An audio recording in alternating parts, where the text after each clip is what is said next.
You're now tuned in to the Desire to Trade podcast, a show where we bring you the best figures of the trading world and teach you how you can become a successful trader. This is your host, Etienne Crete.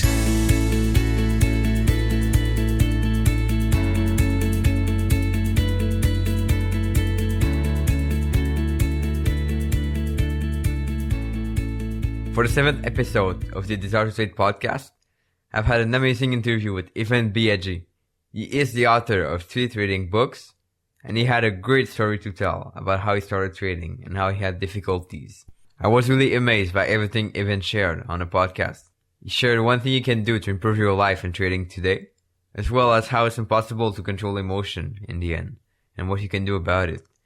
He also talked about an important shift that traders must do if they want to become successful in trading. There's of course a lot more in that, and I hope you like this show, so enjoy. So why don't you start just by introducing yourself and telling us a little bit more about what you do? Okay, so my name is Yvan Byeajee. I was born in Mauritius Island. I was raised in France, Paris. I started trading the markets in 2007. I was doing it part-time at that time, and it turned into a full-time endeavor in 2009. But my interest for financial markets started really when I was in my teenage years. I remember my older brother showing me a financial website and eagerly saying, people actually make a living buying and selling stocks on a regular basis, and you can too. So I don't know if his intentions were to tease me or not, but I was struck with curiosity. He definitely planted a seed in my mind that this kind of work was available for me to do on as a job. So yeah, I started researching more on the subject, though I can't say that this research was fructuous. Those were the early days of the internet, and trading related information was pretty scarce at that time. So neither was it as inexpensive as it is nowadays, is inexpensive or free as it is nowadays. Yet the modicum of information that I found sparked my interest even more. And, it firmly planted the trading/investing seed in my mind. Now, fast forward a couple of years, I had accumulated a rather significant amount of money from various jobs I took throughout the years, and I was finally ready to trade. But I can remember at that time making money in trading surely seemed easy, just like low-hanging fruit waiting to be plucked. But that's what I thought. It wasn't the case. And for a very long time, I struggled with bringing in consistent results from my trading operations. How was your first trade? My first trade? It turned out it was a profitable trade. I remember what I was trading that day was PBR, and I ended up making a lot of money on that trade initially. But as I kept trading, I just realized that it wasn't that straightforward and easy. And I remember I was trading PBR itself again and again. And the second time also I made money off of it. But the third time I ended up, losing all that profits that I had accumulated during those 2 trades. And, I then ended up losing a lot of money on that as well. Okay. And as a trader, what would you say was your main failure in trading? My main failure? I guess, and I expressed that in my books as well. My whole trading experience for a very long time has been met with failures, mistakes, painful losses. But the culminating point for me was in 2011, September 2011, when I blew my account after losing money consistently for 5 consecutive years. And I just remember at that time I was really, really broken. I was on the brink of doing something pretty horrible to myself. As I state in my book, Zero to Hero, I was left, just broken. But, I intimately believe now that, and which I didn't before, by the way, that some of our most painful experiences happen for a reason. They're here to teach us something about ourselves, notably how inflexible we are to changes. And you see, we evolve in a society that has a phobia of mistakes and failures, and of being wrong. Early in life, we're taught that being wrong isn't an option, that making mistakes, experiencing failures, is something we should all be ashamed of. And as we grow up, these beliefs that are imposed upon us, they become part of our belief system. They become part of our identity as well. So, I mean, our society's mistake phobia is deeply crippling. It is a problem that starts early on in life in most elementary schools, where we learn what we're taught rather than to, teach us how to learn from our mistakes and how to achieve our goals. We're fed with facts and we're tested on those facts. And the people who make the least amount of mistakes are considered to be the smartest ones. So we learn early on in life that, making mistakes or being wrong or experiencing failures are things that, are deeply embarrassing, that we should all be ashamed of. So our educational system, in that sense, spends no time teaching us how to learn from our mistakes and how to rebound from failures. Yet this is critical to real learning. So school doesn't prepare us for real life unless, of course, our lives are spent pleasing others or doing what others want. It surely doesn't prepare us for a self-directed life of entrepreneur or innovator or even trader. So to conclude this, I'm very grateful for the experience I've been through, the painful experiences I've been through, especially when I came to realize my role in it. Now, I would not change a moment of it, though I never wish to repeat them. That's really great wisdom, for sure. That's awesome. Yeah, you're bound to learn from that. I mean, if this journey doesn't teach us something about ourselves, then I don't know what does, Etienne. Really, I don't. I don't want to jump too fast into the trading stuff. Yeah. But I know you've written 3 books, so Yep. We'll go maybe through each of them and see if you can share a lesson about them. Okay. So the first one, I think, is a lot about trading psychology. Yes. It's called the 200 Short Truth about Trading Psychology, right? Yes, it is. Yeah. So what would be the main takeaway from these truths? Yeah. So this book is essentially a collection of trading psychology truths, which are, I think, very valuable. This is definitely the kind of book I wish I had my hands on when I first started out. And it is something that I strongly recommend people to keep, next to their trading desk. I mean, you could be trading and literally open the book and, turn your device on, since this book is an ebook version. And you would find something that is pertinent to the moment.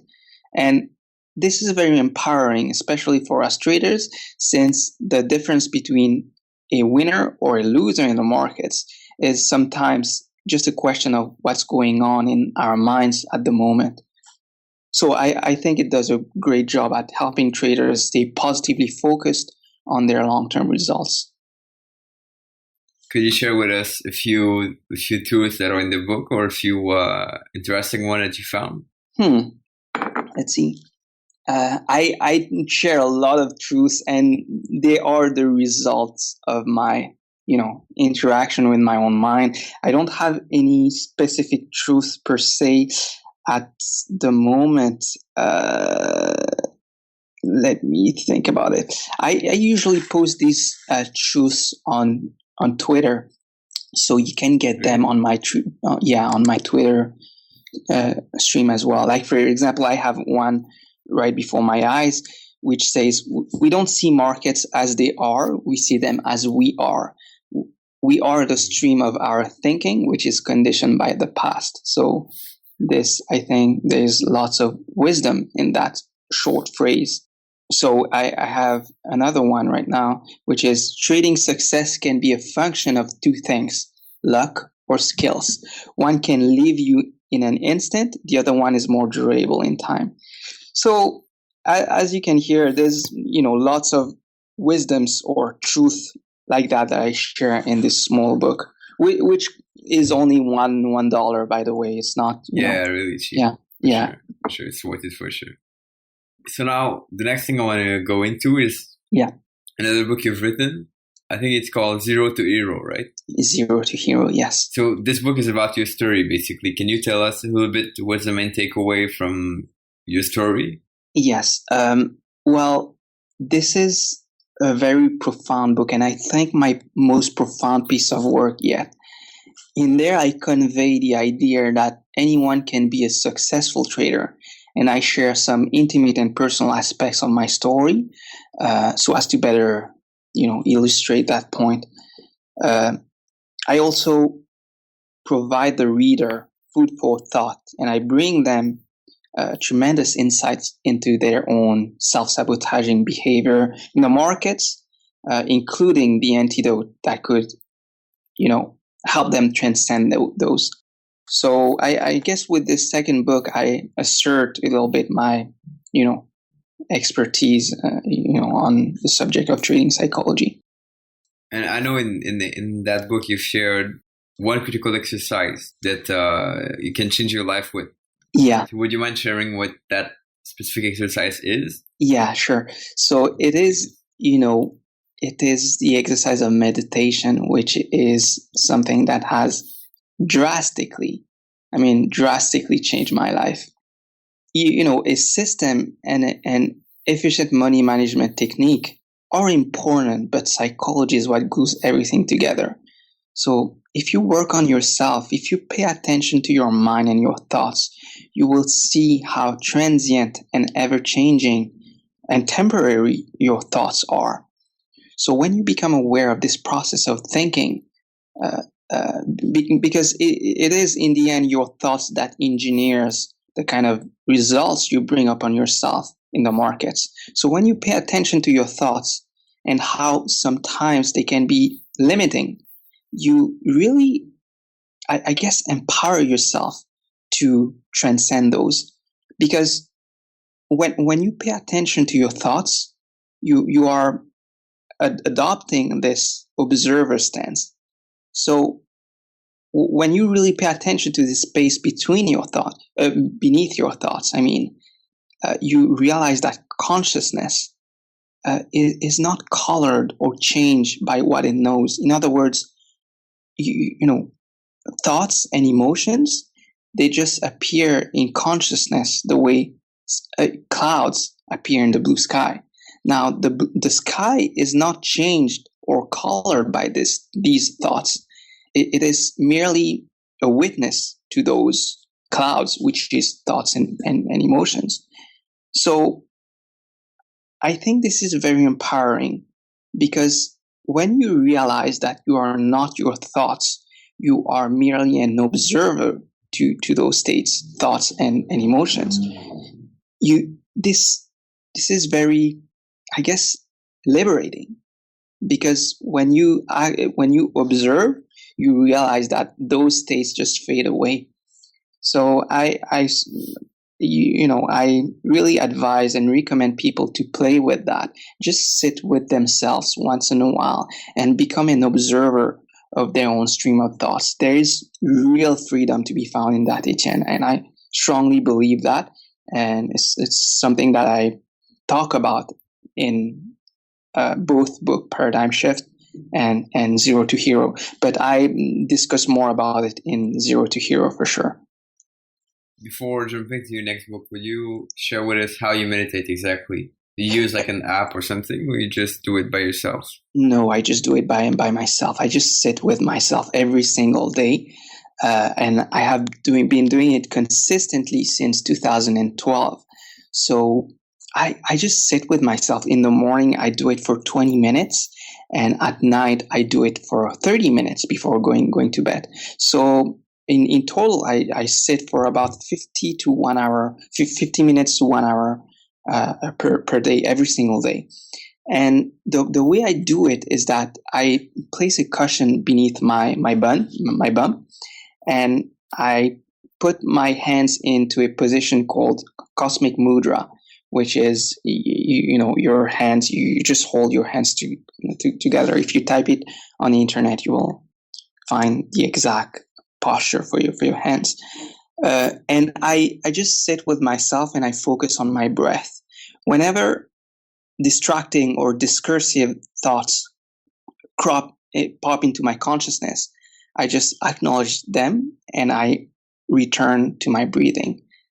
And I think it can be that simple. It doesn't have to be a complicated thing where you focus on some kind of mantra or, you kind of visualize things. I think it can be that simple, just focusing on your breath. And there's tremendous freedom in that. So now about your next book, which is Paradigm Shift. Paradigm Shift, yeah. I think this one is pretty awesome because you really share how traders go from not trading profitably to like changing and trading profitably. Yes. So could you share with us what's the shift a trader must make in their trading or in their mind? Yes. Paradigm shift in its strictest sense means a radical change in assumption. Now, the subtitle for the book is How to Cultivate Equanimity in the Face of Market Uncertainty. Now, equanimity means calmness, composure, even-mindedness. However, I use the word equanimity in the book to describe something greater than that, meaning it's the ability to sink beneath our incessant thoughts, even for a few seconds at a time, and act from this place of inner calmness, stillness, and peace. And so I guess the shift I am alluding to in the book is that people have to change their way of thinking and really,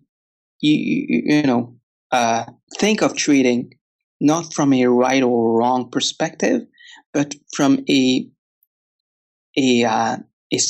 perspective from an observer stand, as I said previously. So when you take this observer stance, you become curious, and when you become curious, you just don't feel the need to act on your whatever dysfunctional beliefs that may be fueling your actions. You just observe and you inquire about the nature of what you're feeling, and this empowers you to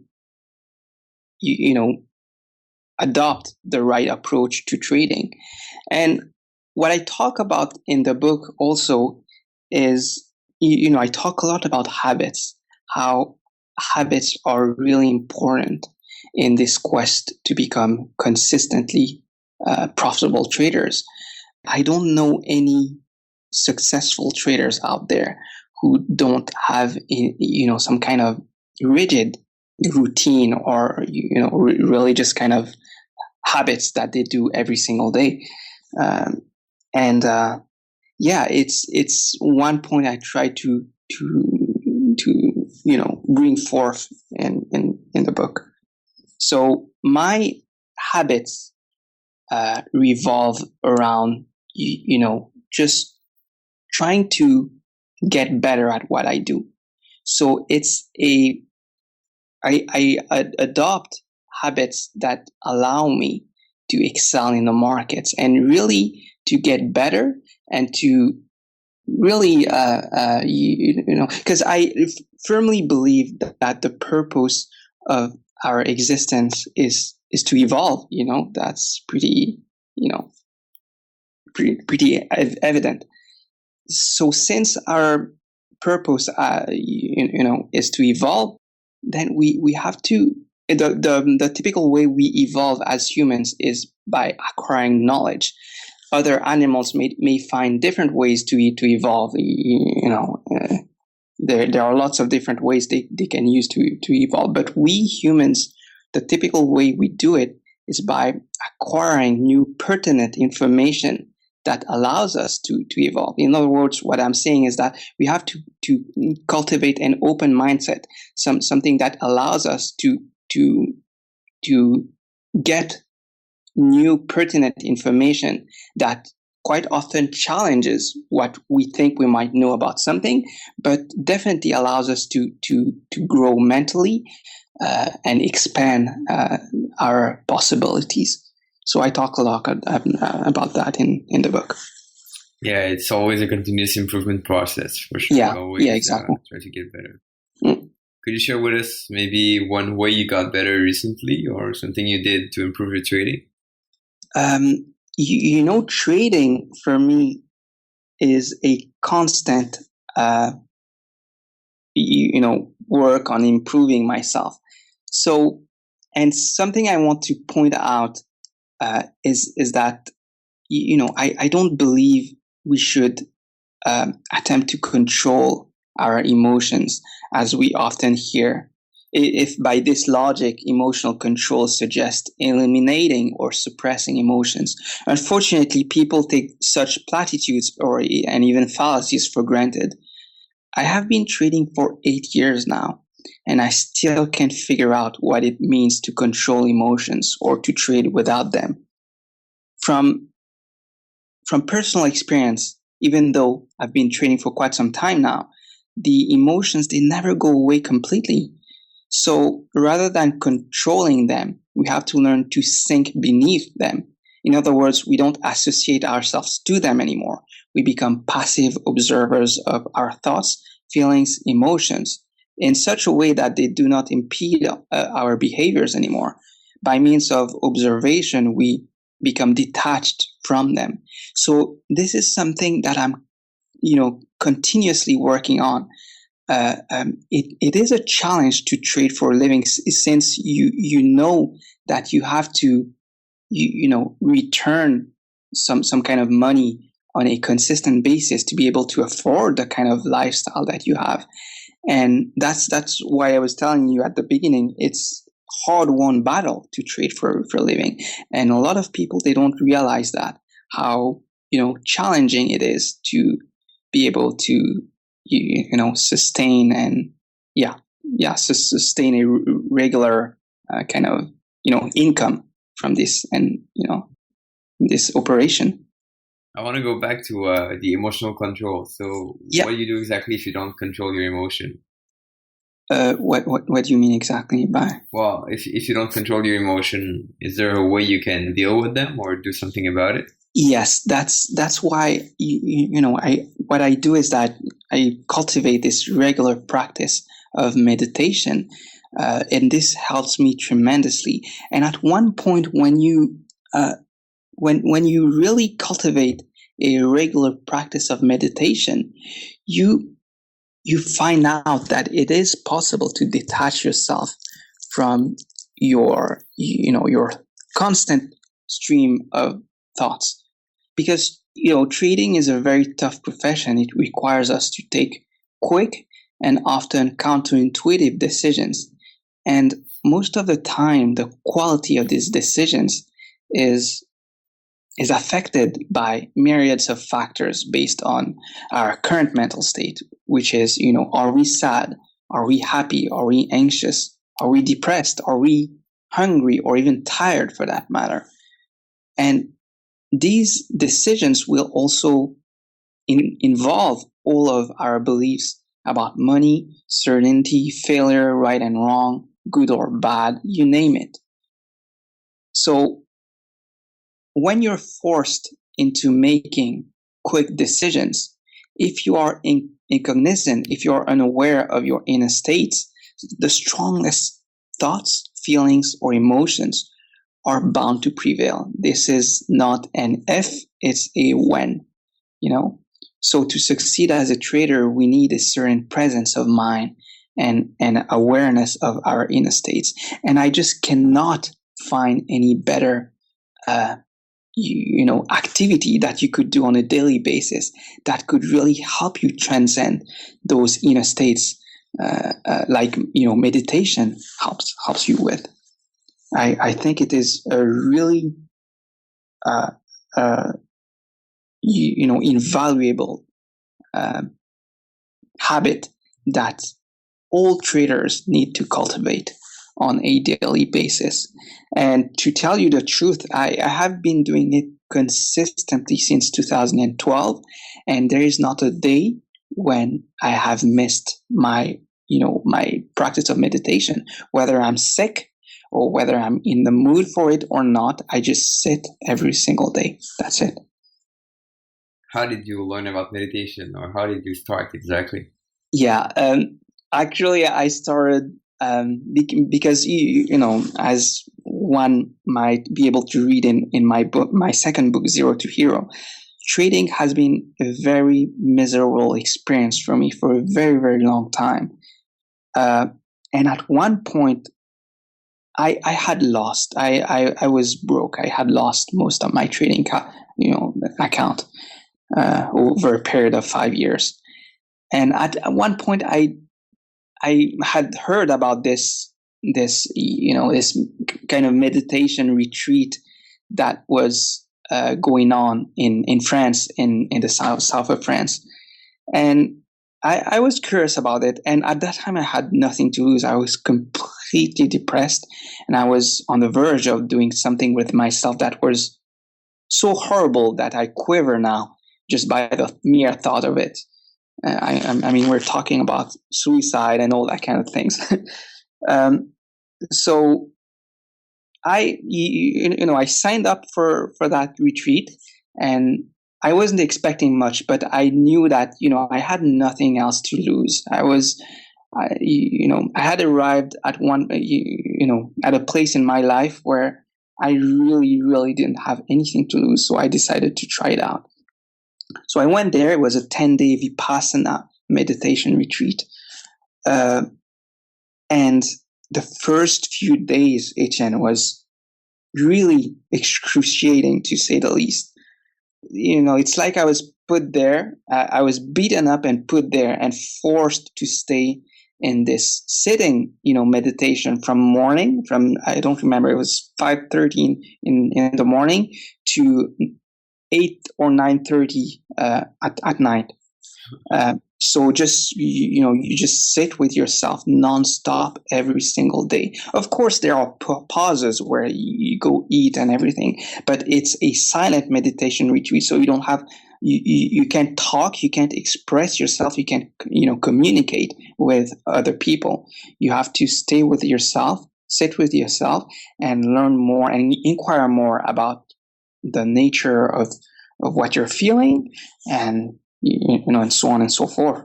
And the first few days was really, really painful. And at one point, I was just so bad physically. My body was aching all over the place, and mentally also, because I was like, what the hell am I doing here? Why am I here for? So I was just about to pack my stuff and just leave. But to this day, I still don't know why I stayed. But this decision of staying with my pain, whether mental or physical, drastically changed something in me. It's like I showed to my subconscious that I was finally ready for change. So I stayed with my pain, and yeah, I remember at one point in the retreat, I was so frustrated by myself, by my failures, by my past mistakes, whether they were in the markets or not, or in my personal life. I was so frustrated and angry with myself that I started crying. My tears started pouring from my eyes as I stayed in this sitting meditation practice. Then something really important happened to me at that very particular moment. I started feeling detached from my inner states. It's like I was observing those states: anger, frustration, despair. All those feelings, emotions, and thoughts, they were swirling in my mind, but I felt a certain sense of inner peace. And so I was just observing those states swirling in my mind, and I was not being affected or colored, or my mood wasn't, my mind wasn't, colored or changed by those states. I was just observing. And at that very specific point, I realized that there was a potential for freedom beneath what I thought, was, inherent to my personality. In other words, what I thought was me, which is anger, hate, despair, frustration, all these negative states of the mind, which I thought prior to that experience were, intricate, an intricate part of who I am as a person. So at that very moment, I realized that freedom was possible, freedom from these states. And and from this time, even when I left the retreat, I started cultivating a regular meditation practice, and it, drastically changed the course of my life, not only my trading, but my personal life. That's really interesting. Really interesting, for sure. Yeah, and I would really recommend everyone to try at least once in their lifetime, going on a meditation retreat. Now, I often get this question. People ask me, Yvan, I'm a Muslim. Do I have to convert to Buddhism to practice meditation and everything? And my answer is always no. You don't have, you have to understand something. The practice of meditation is a secular practice in its own right. I mean, Muslims invented algebra, right? But when we talk about algebra, do we talk about Muslim algebra? No, it's algebra is a secular field in its own right. Same thing when we talk about physics, we don't refer to it as Christian physics. You're not going to say, "Oh, I have studied Christian physics in school." No, you just refer to it as physics. And I think there's the same kind of change in perspective when it comes to meditation from the collective mind, because meditation is, when you think about it, it's just brain exercise. It's nothing else. It's not it's not meant to be anything else, in my opinion. Me personally, I was raised in a very Christian. My mother is Christian. My father is Hindu, but I was raised with this more Christian side of my of my family, and though I don't consider me Christian now, because my belief system have evolved, and I I don't think that the Christian beliefs apply to me anymore. I don't consider myself religious in any sort of way. And even though I started meditation in a Buddhist context, I now practice meditation in the most secular way possible. And I think that's where we're going as a whole society. Also, we shouldn't refer to it as Buddhist meditation, just meditation. Fortunately, I think meditation is gaining popularity these days, so it's Yes. a good sign, I think. Yes, exactly. I want to know, is there, apart from your book, is there one trading book or psychology book that really influenced you or that you like? Yes, it's the Mark Douglas book. I was very sad to hear that Mark Douglas has passed. Recently, right? It was two weeks ago or 3 weeks ago. I was very, very sad to hear about that, and I actually sent a personal note to his wife via his his website. But I think Mark Douglas's work was a precursor to a lot of work that you see out there on the subject of trading psychology. And I think that his work is particularly significant because he expresses things in the most simple manner. And there are lots of psychology books out there that are very complicated, that I think overcomplicate things too much. And I think that the subject doesn't have to be that complicated. It can be really simple. And I think the subject of trading is already, so tricky enough, so complicated enough that complicating it even more just promotes analysis paralysis in people.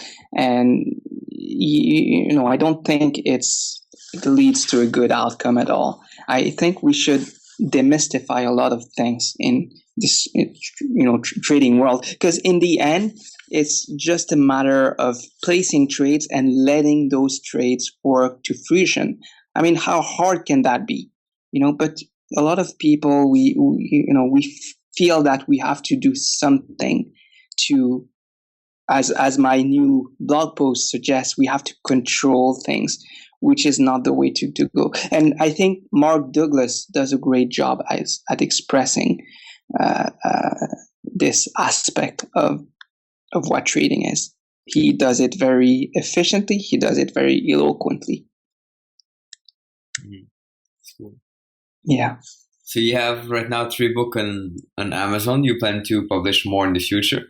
Yes. My next book, which I am working on right now, deals with drugs, and I'm expecting it to be a highly controversial book, merely for the reason that I am demystifying a lot of things, and not demystifying, but I am transcending a lot of taboos out there. That revolves around peak performance and how certain drugs, they can really help us achieve a state of self-transcendence, in the sense that, okay, I'm going to talk about something. When I was in the process of writing Paradigm Shift, I was looking for a way to stay awake at night so that I could write, this book, so that I could,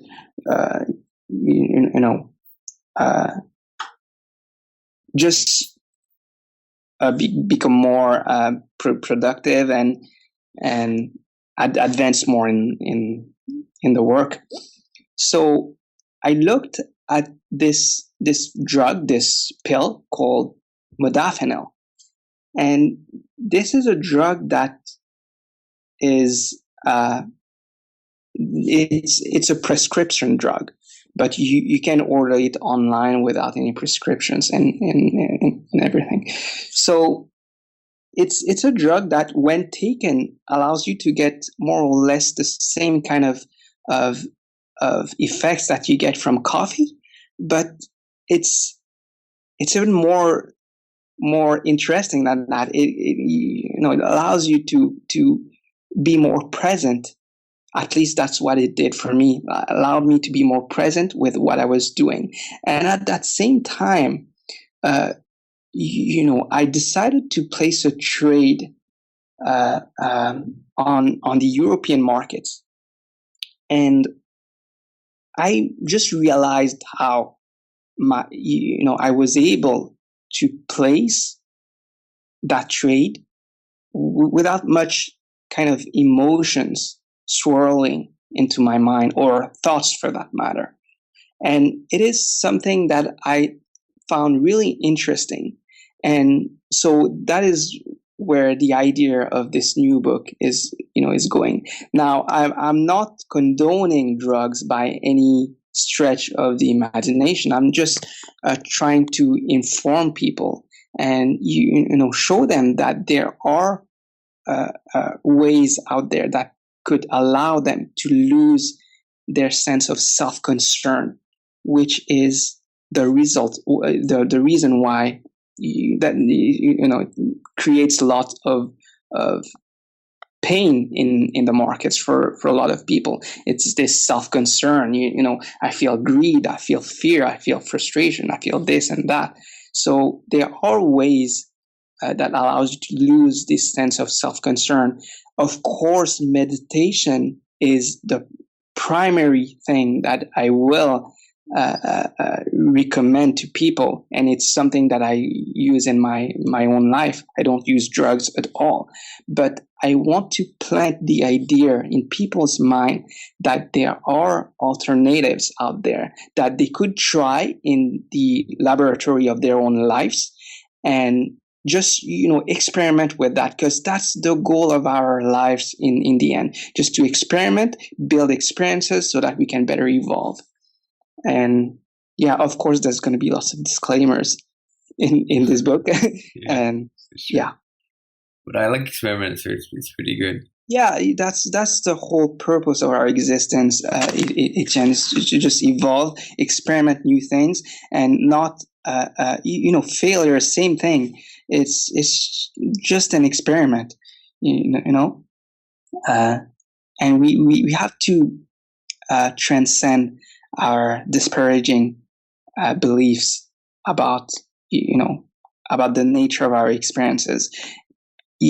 From an empirical standpoint, there's no good or bad experiences. Though we are the ones who put context behind our experiences, but the environment doesn't interpret the information it has to offer us. We are the ones that put context behind this. So that's how I think when I think about failure now. We should change our perspective on this and adopt an observer stance, which I talk about a lot. Cool. So how can people find you? Yeah, so my website is the easiest way to find me, www.tradingcomposure.com. And yeah, people can send me emails through there. Yeah. That's cool. And you're on Twitter, you said also. So what's your my handle is at Yvan Yvan Byeajee Byeajee. And I'm very active on Twitter. I share a lot with people. Yeah. And I just wanted to make an announcement also. Yeah, for sure. I am in the process of setting up a course with my good friend Yvan Byeajee, and the course will be centered around how to develop composure in the markets. Now, Yap is not a trader. However, he's really articulate on the subject of peak performance, since he is a free diver.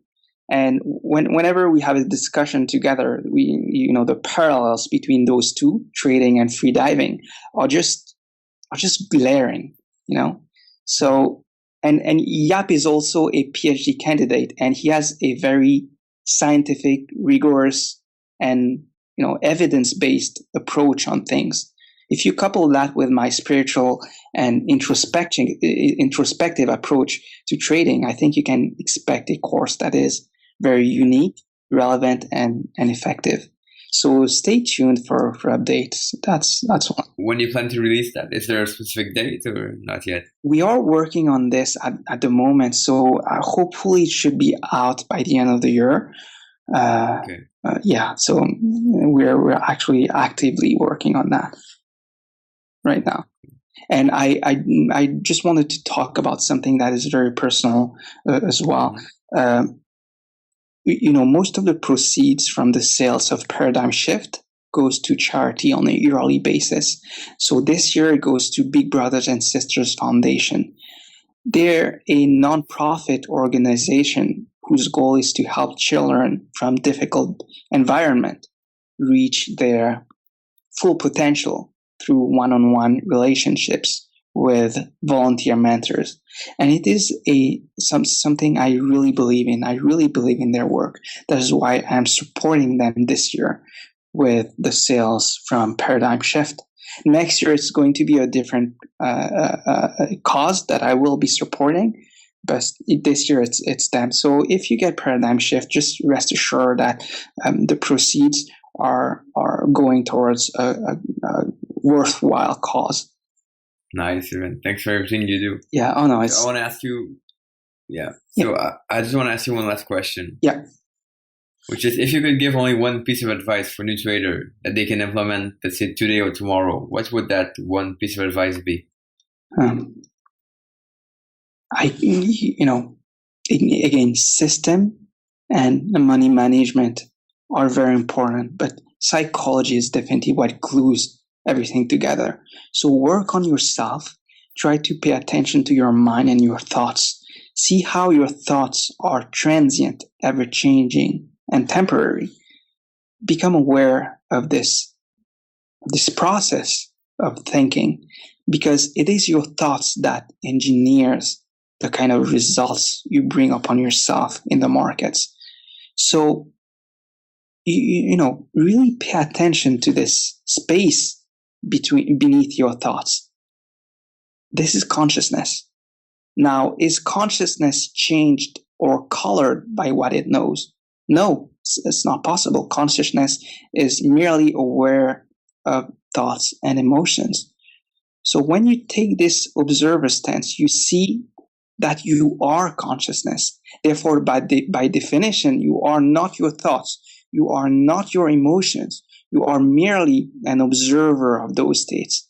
And this is very empowering, because if you're just an observer, then you don't have to act on that which you observe. Frustration, anger, impatience, and all those negative states of the mind.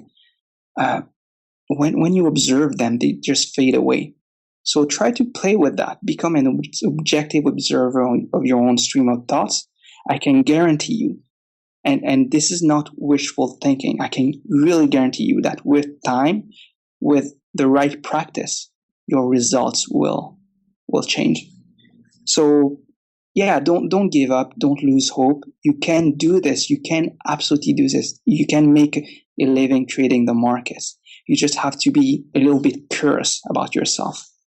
Awesome. So if you guys want to know more about that podcast, and if you guys want to get the link to the book from Yvan, you can simply go to desirettotrade.com/Yvan. As you said, that's YVAN. You'll get all the information from that show, all the books, all the links, and we'll see how we can conduct Yvan. So thanks for listening to that show, and I'll see you in the next episode of the Desire to Trade podcast. That was it, guys. So I really resonated with Yvan's story today. I want to invite you to do one thing, to try meditation. Whatever it's for 5-10 minutes, just try it and see whether it have an impact on you, whether you feel more calm afterward. Now, 2 things I want to tell you about. I'll truly appreciate if you can leave us a review. It's been 7 podcasts now, and I really enjoy the process. But I need some reviews. I need to know what you think about the podcast. So go on iTunes and please leave us a review. That will help a lot. Second thing is, you could get a free audiobook from Audible, a free trading book if you want, such as the one discussed today by Mark Douglas. Just go to desirettotrade.com/audiobook and you'll be able to sign up for free to get your free audiobook today. Thanks for listening to the Desire to Trade podcast. To get all the information on this show, free articles, and unique resources, make sure to check out www.desirettotrade.com and subscribe. Please leave us a review and let us know what you thought about the show. It's time to become the best trader you can be. See you next time.